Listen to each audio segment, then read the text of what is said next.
ওখানে যাবে? ঠিক আছে স্যার, আমাদের নলেজই ছিল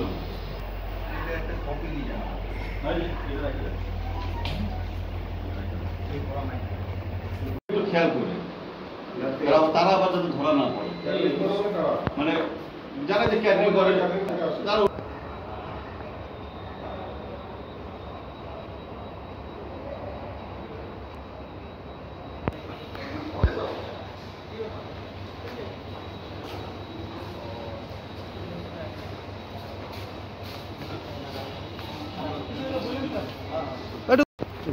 আজকে আমরা বীরবন্ধু 2 তৃণমূল যুব কংগ্রেসের পক্ষ থেকে আমাদের যে ওভারব্রিজ আছে রেলের, সেখানে কিছু অনেক সময় দুষ্কৃতমূলক কাজ হচ্ছে, যেখানে বিভিন্ন ধরনের নেশাপাতি দিন পর দিন বাড়ছে। এই বিষয় নিয়ে আমরা আজকে আরপিএফ অফিসে অভিযোগ জানাতে আসছিলাম। মানে কি নেশাপাতি?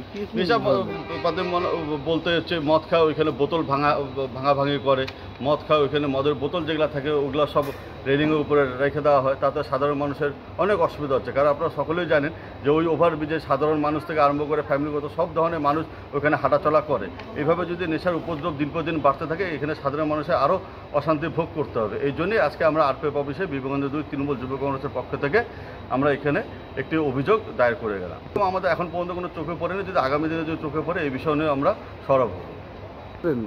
ওনারা বললেন আপনারা নিশ্চিন্ত থাকেন, আজকের থেকে আমরা যেভাবে ওখানে ব্যবস্থা নেওয়ার আমরা যথাযোগ্য আমরা ব্যবস্থা নেব, এবং ওনারা যে কথা বলছেন তাতে আমরা সন্তুষ্ট।